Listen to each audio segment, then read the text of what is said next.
I just want to say, I did spend a lot of time mentioning that legislation is only one facet of what we have to do to counter violence.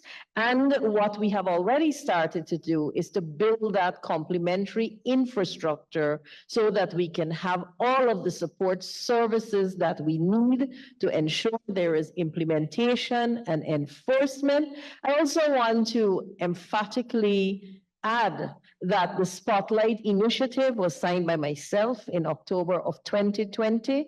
And from that Spotlight Initiative came a number of these areas. And I must say it because you can't be dishonest and try to distill things and try to make it out as if something was being done prior to that. It was not signed at all by the previous government. It was signed by me in October of 2020. And from the Spotlight Initiative, we were able to have excellent initiatives like the Cop Squad 2000 initiative for my MPs, my colleague MPs, edification. The training was done by the UNFPA, by experts from the UN, and also by local experts. That would be the training of the Guyana Police Force. More than 60% of the Guyana Police Force would have been trained. There's a recommendation for whatever training was provided at all levels to be introduced to the curriculum of the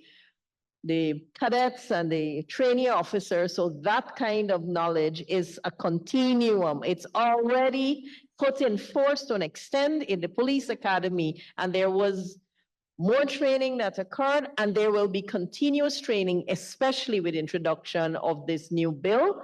Also, with regard to awareness and education, that's an ongoing process, and it behooves every one of us to be part of that. We cannot pull ourselves out and complain and moan and groan, and you are not part of something. This topic of family violence should not be a politically divisive one. It's too important. It's too painful. It's affecting people in so many ways that we should not be divided on this. We should not be making light of it and just coming here and having those kinds of sentiments that I heard expressed by the colleague on that end of the room.